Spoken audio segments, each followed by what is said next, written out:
7 लाख रुपए में जी 7 days Canada tour है, जिसके अंदर शामिल क्या है, इसमें आपकी बजट होटल्स या मोटल्स शामिल है, आपकी airport to hotel, hotel to airport transportation, Niagara tour शामिल है, डाउनटाउन टूर शामिल है जिसमें सीएन टावर का ऊपर से जो टिकट लेके व्यू होता है वो भी शामिल है।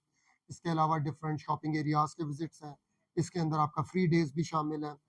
ये सारा टूर जो है इसके आपने 70,000 सिर्फ बुकिंग के वक्त देने हैं, बाकी जो पैसे हैं वीज़ा लगने के बाद और वो भी आप 2 इंस्टॉलमेंट में दे सकते हैं।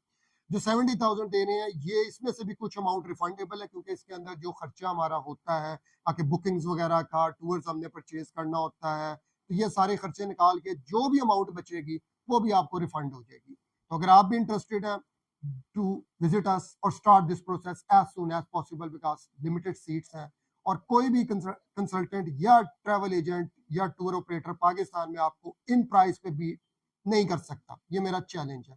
आप भी अगर इंटरेस्टेड है, do visit us. Thank you very much.